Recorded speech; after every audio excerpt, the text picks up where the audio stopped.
Bonjour, soyez les bienvenus dans ce podcast que j'ai intitulé « Être unique, c'est génial et compliqué ». Nous verrons pourquoi d'un point de vue philosophique, mais aussi dans l'approche de Nassim Haramein. Un premier constat s'impose tout de suite. Les humains ont choisi dans leur production industrielle de fabriquer à la chaîne des exemplaires si possible tous semblables, tous identiques. Mais l'univers, lui, a choisi une stratégie très différente. Tout ce qui est unique. Depuis les atomes, en passant par les galaxies, les végétaux, les feuilles ou chaque brindille d'herbe, tout est unique. Cet exploit est dû pour une part et pour les humains aux combinaisons de notre ADN et pour une autre part tout aussi importante et significative acquise par nos expériences de vie. C'est notamment ce qui va différencier les vrais jumeaux, ce qui va les rendre pleinement uniques. Cette unicité incontournable de fait a des conséquences dont on ne parle pas assez. Elle devrait nous pousser à redéfinir par exemple l'empathie, car il devient impossible de se mettre à la place de l'autre puisque chacun est unique. On peut tout au plus comparer avec quelque chose de semblable qui nous serait arrivé. Être unique se révèle donc plus compliqué que prévu. On devrait également, autre exemple, mieux réaliser à quel point la parole est le pont entre toutes nos unicités, réaliser à quel point donc la communication est essentielle. Deuxième constat, la science peut également nous expliquer comment s'exprime cette unicité à travers l'importance des ondes gamma récemment découvertes. Nous avons découvert l'existence d'ondes gamma rapides et lentes venant de différentes zones du cerveau, nous dit Laura Colgin, exactement comme des stations radio émettant sur des fréquences distinctes. Lorsque les cellules nerveuses veulent se connecter, elles synchronisent leur activité, poursuit mademoiselle Colgin. Littéralement, elles accordent leur longueur d'onde. Nous avons notamment étudié le rôle des ondes gamma dans la communication entre les groupes de cellules dans l'hippocampe et nous avons découvert ce qui peut être décrit comme un système de radio dans le cerveau. Les basses fréquences transportent la mémoire des expériences passées, les plus hautes véhiculent ce qui se passe sur le moment. Nous pensons que la communication gamma est un principe général dans le cerveau qui sert à renforcer les communications entre les régions cérébrales et plus largement avec toutes les cellules de notre corps. C'est unique, c'est fabuleux, c'est ingénieux, mais c'est aussi compliqué car cela veut dire aussi que nous ne vivons jamais dans le moment présent.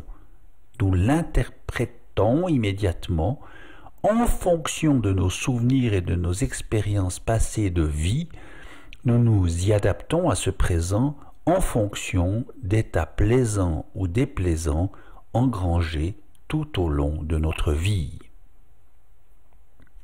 Génial, mais c'est compliqué. Troisième constat, nous vivons en somme au passé comparé, en quête permanente de satisfaction, en évitant ce qui pourrait être douloureux ou déplaisant, en adoptant en lutte ou en fuite. Le père de l'épigénétique, Bruce Lipton, nous dira d'ailleurs à ce sujet, il s'avère que 70% de nos pensées sont négatives et répétitives. C'est comme si on ingérait près des 3/4 de poison pour 1/4 de guérison. En résumé, si vous désirez maîtriser votre santé, la première chose à faire est de contrôler vos pensées et si vous le faites, vous aurez le contrôle, un meilleur contrôle en tous les cas sur votre vie. Mais il est important de comprendre que 95% de ce que nous pensons provient de notre inconscient. Mais attardons-nous d'abord à la partie consciente de notre cerveau. Le conscient est notre identité personnelle, qui nous sommes, notre partie créative, notre conscient, est comme un ange à l'intérieur de notre tête, nous dit l'épigénéticien Bruce Lipton. Mais le problème, c'est que nous créons notre vie de manière consciente à partir de nos souhaits, de nos désirs, seulement dans 5% de notre journée. Si notre esprit et notre conscience ne contrôlent que 5% de notre vie, c'est que pendant 95% de nos journées, notre conscience se questionne constamment sur ce que nous allons faire, et il le fait via les ondes gamma notamment, toujours à partir du connu, de nos expériences de vie, de nos souvenirs. Ainsi, nous ne voyons jamais la réalité telle qu'elle est, nous l'interprétons, nous la voyons en fonction de ce qu'elle peut nous apporter, mais en fonction de notre passé. Quatrième constat, notre interprétation est ici aussi totalement unique, liée bien sûr à qui nous sommes et à qui nous avons été. Elle est impossible à partager réellement. Une grande solitude en découle obligatoirement car notre lecture du réel est totalement subjective et totalement particulière, liée à nos expériences de vie. Tout nous y renvoie toujours et cette interprétation peut varier bien entendu. Elle peut changer, acquérir de la nouveauté, évoluer en fonction de l'âge ou des circonstances de vie, mais elle demeure unique, toujours, nécessairement. Une solitude radicale, fonctionnelle en somme, il y a de quoi déprimer, en prendre ombrage, se révolter, ou vouloir la fuir, cette solitude obligée. Mais il se pourrait aussi qu'elle soit une illusion, car les ondes gamma nous permettent aussi de communiquer avec l'univers, à travers notamment ce que Nassim Haramein appelle la singularité. Mais là encore, bien sûr, nous le ferons de manière unique. Nassim nous dit ceci: dans un univers infini de rotation en fractale, comment définir ce qui est au centre? Chaque point est le centre. Vous êtes le centre de l'univers, observant l'univers depuis votre propre centre. Quel que soit le centre d'observation que vous choisissez dans cet univers fractal, ce point devient le centre duquel vous observez tout. Ce point devient statique. Pourquoi statique? Parce qu'au cœur de ce point, toutes les rotations, le spin de l'univers s'annulent. Nous avons besoin d'immobilité comme cadre référentiel pour définir une rotation, et c'est ainsi que la singularité se crée. La singularité, c'est le centre de votre expérience de l'univers, c'est l'espace calme duquel vous observez l'univers. Mais nous ne sommes pas pour autant isolés les uns des autres. Tous nos univers sont intriqués, connectés, interconnectés, interdépendants, reliés par la structure de l'espace-temps. Nous sommes donc à la fois un, unique et multiple, car chacun de nos univers vit dans un système de coordonnées spatiales différents et enregistre des informations différentes dans la structure de l'espace-temps. C'est fabuleux, mais c'est compliqué en vérité. C'est notre point d'ancrage, notre ligne temporelle dans la mémoire du champ terrestre qui lui-même est ancré dans la singularité plus grande, celle du Soleil, puis dans celle des galaxies, jusqu'à la mémoire de tout l'univers. Tout s'y fait dans cette mémoire, s'y constitue par feedback, par des allers-retours incessants de l'information, ce qui crée justement et paradoxalement la conscience. Cinquième constat, la raison de l'émergence de la conscience dans cet univers sera métaphysique. C'est une volonté vibratoire ou énergétique dont seule une plus grande conscience est maître. Cette volonté vibratoire suprême, cette conscience universelle, est la matrice de toutes les formes de vie dans l'univers. Nous en faisons partie, nous y sommes reliés. Elle ne réclame aucun culte, prière, adoration ou soumission, aucune haine, peur, violence ou esclavage n'en découle, aucun ennemi, guerre, martyr ou sacrifice n'est imposé. Elle réclame seulement que nous réalisions à travers elle notre existence et que nous en fassions l'expérience. L'univers veut donc faire l'expérience de lui-même sous toutes les formes, y compris sous la forme humaine, à travers chacune et chacun de nous en somme. Et dans cette mise en expérience, tout est relié, interconnecté.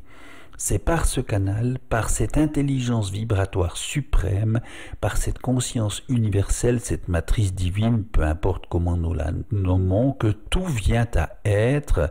Par elle, nous créons, nous attirons et nous repoussons de manière unique et la plupart du temps inconsciente une grande partie de ce qui fait notre réalité.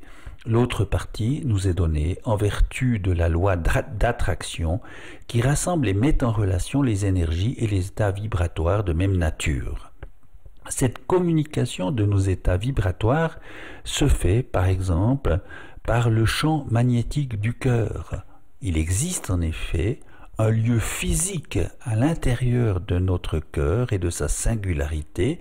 Notre cœur a une petite cavité entre ses deux ventricules et cette petite cavité a le champ électromagnétique le plus important de tout notre corps puisqu'il peut être perçu et mesuré à plus de 2,5 mètres.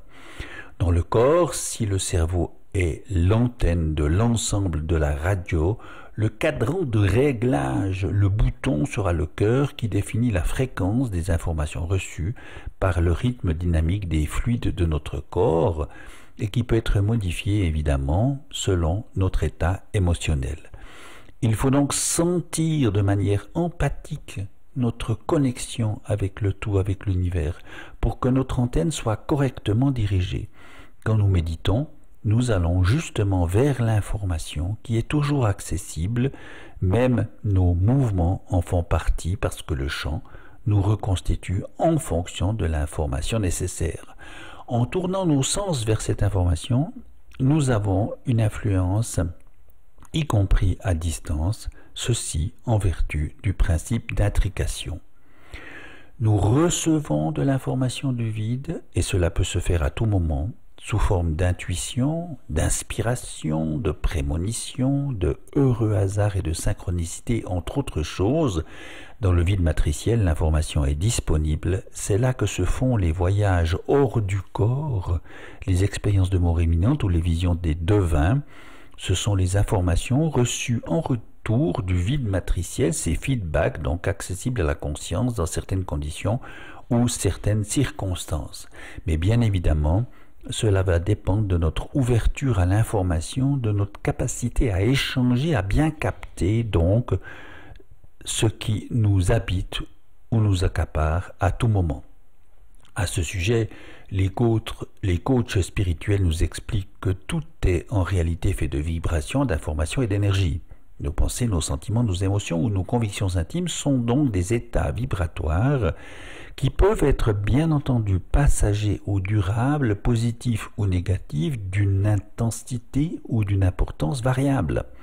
En focalisant notre attention sur quelque chose, nous créons une vibration dominante qui, en vertu de la loi d'attraction, va attirer autour de nous ce qui est de même nature. Cela revient en quelque sorte à orienter nos futurs. Mais si en revanche notre attention est centrée sur le manque ou l'absence, les émotions sont alors dominées par le pessimisme, l'inquiétude, le découragement, la colère, l'insécurité ou la dépression par exemple, qui vont attirer autour ce qui sera de même nature. Car la loi d'attraction est à considérer comme une sorte de système de gestion universel faisant en sorte que toutes les vibrations de nature semblables s'alignent ensemble. Le savoir est ainsi primordial car cela permet d'être plus attentif à ce que nous attirons dans notre vie, d'en prendre conscience et de changer ce qui ne nous correspond ou ne nous convient pas. Là encore, tout y sera unique, personnel, cause et conséquence de nos états vibratoires dominants.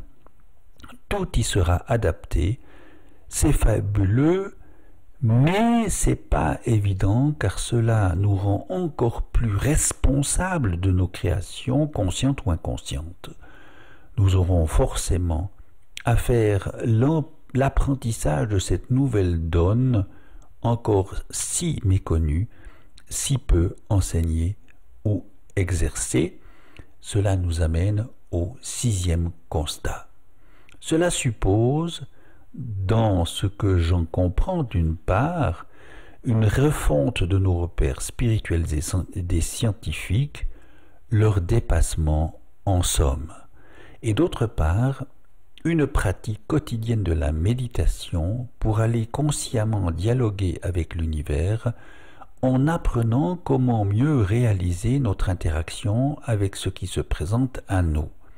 Peut-être serait-il bon, nous dit Nassim Haramein, d'agir dans le sens de la dynamique fondamentale de l'univers en créant dans notre cœur une structure toroïdale en 2 temps quand elle se courbe vers l'immobilité, elle est la confiance par le souffle expiré, ensuite quand elle entre en expansion, elle est la gratitude par le souffle inspiré, un peu comme dans l'œil d'un cyclone, le tourbillonnement est là où se trouve notre singularité, au centre se trouve la quiétude, et plus on l'atteint, plus la dynamique tourbillonnaire du spin augmente autour de nous et avec elle l'inspiration ou l'influence autour de nous. Mais, nous dit Nassim, vous pouvez aussi comprendre qu'en fonction de votre chemin, de vos pensées, de vos valeurs, de vos émotions, vous attirez forcément autour de vous d'autres personnes qui sont sur le même chemin, qui ont des pensées, des valeurs ou des émotions similaires. Mais ce n'est qu'en décidant de vous soigner que vous soignerez le monde autour de vous, d'abord votre monde immédiat, puis un monde plus large et ainsi de suite. Et c'est une erreur de vouloir guérir le monde des fléaux qui l'habitent, puisqu'en vous concentrant dessus, sur ces fléaux, vous vous y attachez davantage. Si vous voulez vivre dans un monde libre de paix, d'amour, de joie et de bonheur, alors faites-le déjà en vous, puis dans votre entourage immédiat, et ainsi de suite. Le message est donc clair, nous sommes certes uniques, nous encodons la réalité à travers nos souvenirs, nous créons, nous attirons, nous repoussons en grande partie ce qui fait notre réalité, mais nous ne pouvons le faire seuls, il faut que l'univers s'en mêle, que nous utilisions sciemment ou non cette intelligence vibratoire partout présente et partout à l'œuvre, cause et origine de toute chose pour aller de l'avant. C'est à travers elle que nous sommes reliés, donc jamais vraiment seuls, à travers elle que nos états vibratoires sont relayés. Il s'agit de comprendre profondément, d'assimiler émotionnellement et d'intégrer instinctivement cette nouveauté pour en faire une nouvelle habitude de vie, que ce soit nos états vibratoires plaisants ou déplaisants, en sachant qu'ils créent une immense partie de notre réalité. Nous avons tout intérêt à mieux orienter et purifier nos états vibratoires en nous souvenant que l'arche vivante de l'univers, le booster en somme, est pureté de cœur et d'intention. Nous avons donc tout intérêt à nous déconditionner, à revoir et revisiter nos conditionnements multiples, familiaux, sociaux, culturels ou scientifiques, à revoir nos convictions profondes ou nos préjugés, nos croyances et nos culpabilités, à revisiter nos peurs aussi. Nous avons tout intérêt à leur opposer la confiance en l'univers par le souffle expiré et la gratitude par le souffle inspiré pour mieux favoriser une co-création responsable et lucide avec l'univers.